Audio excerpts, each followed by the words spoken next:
tenemos un tema muy interesante porque vamos a estar hablando del victimismo. Y el victimismo es un arma de doble filo. Hay personas que eligen maximizar su posición de víctimas porque descubren que de alguna manera les aporta más beneficios que pérdidas. El victimismo está presente en muchos tipos de personalidad. Es muy común que se manifieste, por ejemplo, en los narcisistas, entre quienes está especializado el chantaje emocional e incluso entre los que hacen uso de esta conducta para sacar algún beneficio. La víctima, de un modo u otro, siempre está de alguna manera salvaguardada de las críticas de todos. Además cuenta con la compasión y la comprensión de muchos. Haga lo que haga. De hecho, quien se atreve a cuestionar los actos de una supuesta víctima pasa por insensible y hasta por desalmado. El victimismo en muchos casos es una estrategia que representa más beneficios que problemas para la persona que se victimiza. Esta condición permite contar con una especie de inmunidad, por el cual todo lo que dicen entonces se convierte en verdad. Todo lo que hacen se ve muy bien intencionado, todo lo que piensan es casi legítimo. Ahora bien, en más de un caso, ese victimismo termina siendo calculado consciente o inconscientemente y casi siempre encubre un claro chantaje o tal vez fallas personales que no se quieren reconocer.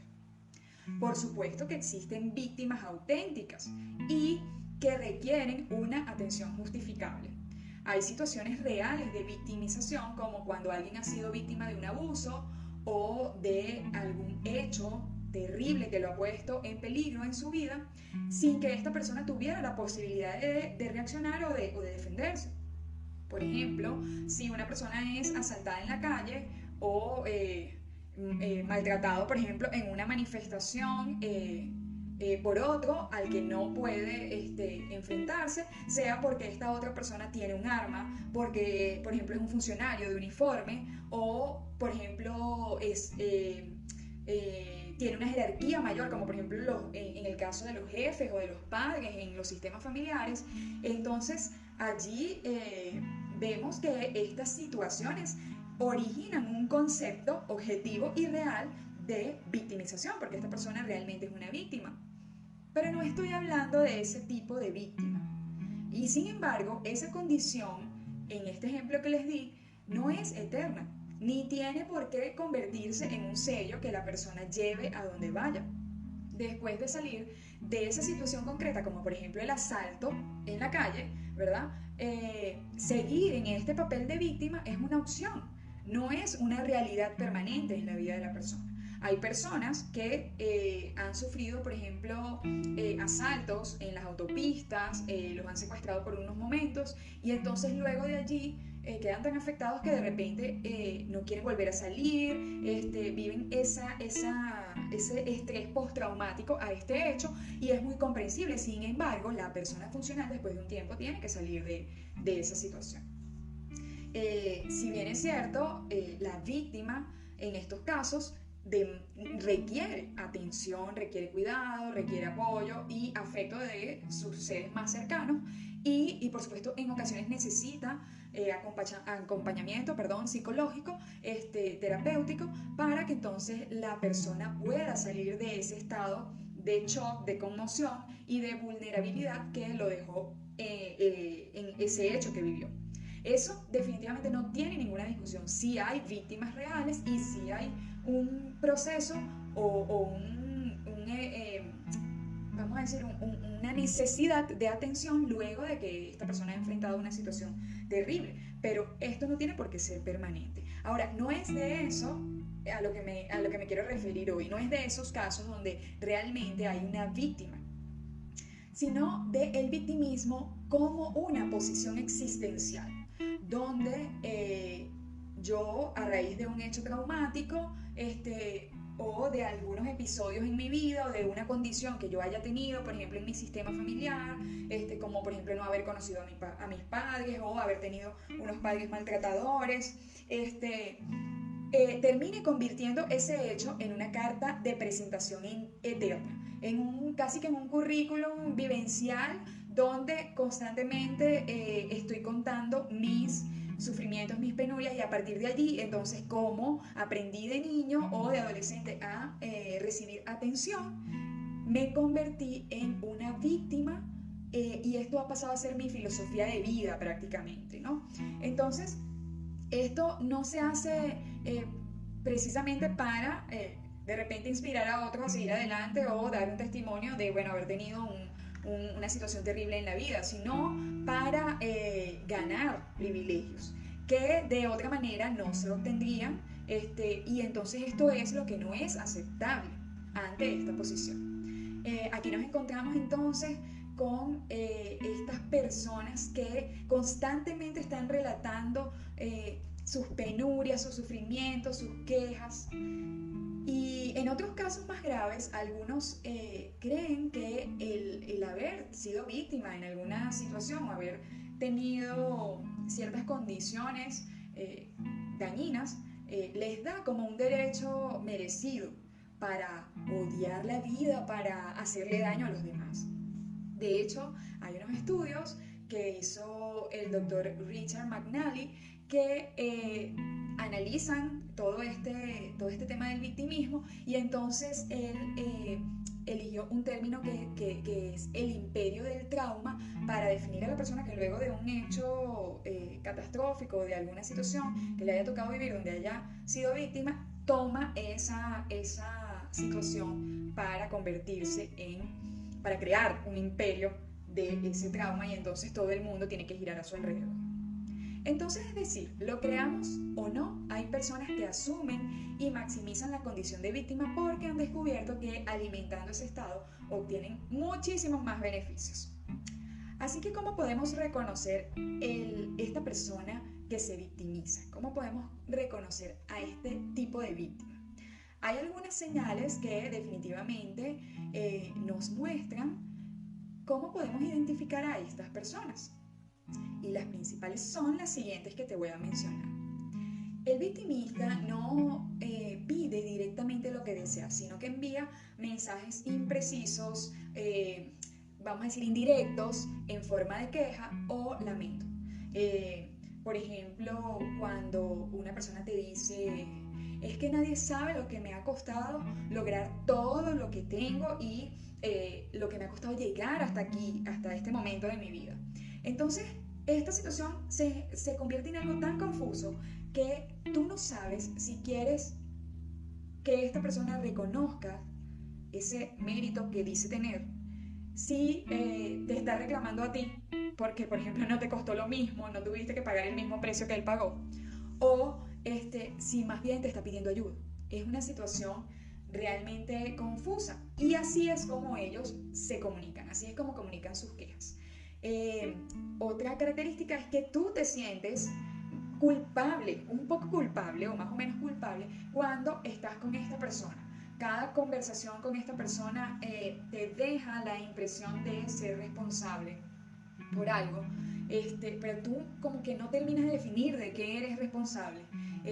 Hay como una incomodidad contigo mismo, y además te limitas a disfrutar de ciertas cosas en ese momento porque esa persona no tiene la misma posibilidad de disfrutarlo, o porque esa persona tal vez no lo alcanzó. Entonces tú te limitas a comunicar o a compartir ciertos logros con esta persona porque sientes que esta persona está en desventaja con respecto a ti, y de alguna manera te sientes culpable por eso. Es una cosa inconsciente e ilógica, ¿no? Pero es una sensación que te ayuda a identificar que estás ante una persona que es un victimista.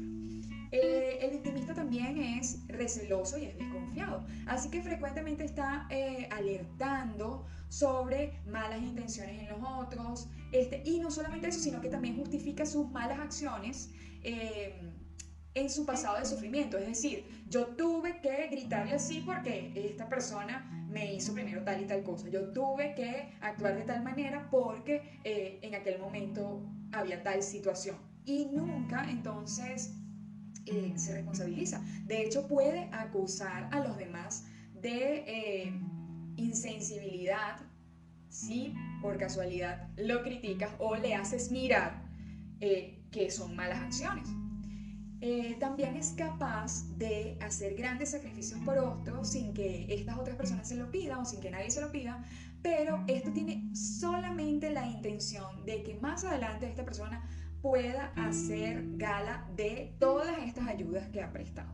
Y esta es la típica persona que dice tanto que yo lo he ayudado y entonces ahora esta persona no está para mí, o esta persona no me puede ayudar a mí, o ya esta persona no me brinda los mismos beneficios que en algún momento me brindó. La mayoría de las veces también son los responsables de las situaciones que están viviendo, porque ellos mismos las generan. Tienen actitudes que generan caos en su vida, tienen falta de compromiso consigo mismos, tienen muchas conductas que generan situaciones y conflictos en su vida, pero no son capaces entonces de reconocer su parte de la responsabilidad en lo que están viviendo. Son personas que jamás van a mirar cuál es la parte o cuáles son las acciones que ellos permitieron o que ejecutaron que los llevaron a estar en la situación en la que están. Entonces, cuando alguien exhibe estos rasgos, estamos frente a una persona que ha asumido el rol de víctima en su vida. ¿Y cómo podemos actuar ante esta víctima, ante este victimismo? Bueno, debemos tener claro que entonces detrás de todo este perfil hay una clara dificultad para cerrar ciclos, para hacerse responsable y para reconocer su infelicidad por todo esto, ¿no? Ciertamente estas personas necesitan de nuestra comprensión, pero también de nuestra sinceridad. La mejor manera de ayudar a alguien así es diciéndole respetuosa y directamente lo que opinamos de su actitud sin adornar la verdadera situación que logramos ver. No debemos caer en su juego, no debemos ceder. Sin embargo, tampoco podemos actuar con desprecio o marcando distancias drásticas porque eso va a intensificar sus comportamientos. El victimismo es la señal más clara de la baja autoestima. Es la herida mal sanada que en ocasiones busca ser el centro de atención para entonces maquillar la inconformidad y el malestar que tiene la persona. El único modo, la única forma de acabar con estas dinámicas es logrando que esta persona de alguna manera se disponga a recibir ayuda profesional para mirar y sanar todos esos hechos traumáticos que vivió y que tienen vigencia en su vida actual. Una víctima siempre merecerá nuestro respeto, pero en el momento en el que haga uso de la victimización para obtener refuerzos y beneficios de la situación que nos está compartiendo, entonces nuestra mirada hacia esta persona tiene que ser la de un adulto que debe hacerse responsable de su vida y que además puede hacerlo por sí mismo. No se trata de un niño que debe ser ayudado por todos o asistido por todos en todo momento. Claro, esto siempre y cuando no tenga alguna patología o trastorno psicológico diagnosticado, y de ser así, entonces es importante sugerir que busque asistencia psicológica para que aprenda a lidiar de forma funcional con su realidad personal. Como siempre, me gustaría compartirles una frase que nos ayude a sellar en el corazón toda esta información que hemos escuchado. Y la frase dice así: lo más importante es tener claro que, como dijo el gran Buda, el dolor es inevitable, pero el sufrimiento es opcional. Ciertamente la vida en muchas ocasiones es dura, es difícil, tanto para nosotros mismos como para todo el mundo. Todos en algún punto de nuestra vida vamos a sufrir dificultades, adversidades y situaciones dolorosas, unas más duras, otras más llevaderas, pero definitivamente vamos a vivir esos obstáculos, vamos a vivir esos momentos, porque también forman parte de este regalo de vivir y también generan fortalezas en nosotros mismos. Es decir, no tenemos la capacidad de elegir lo que nos va a tocar en la vida, pero podemos tomar decisiones más o menos acertadas, pero nada nos va a garantizar que nos vamos a liberar completamente del dolor o de los momentos difíciles. Lo que sí podemos hacer es elegir de qué manera preferimos entonces enfrentarnos a los problemas. En tus manos siempre, siempre va a estar esa elección. Me despido de ustedes deseándoles muchas bendiciones, deseo que tengas un feliz día y que todas las bendiciones que son para ti te encuentren.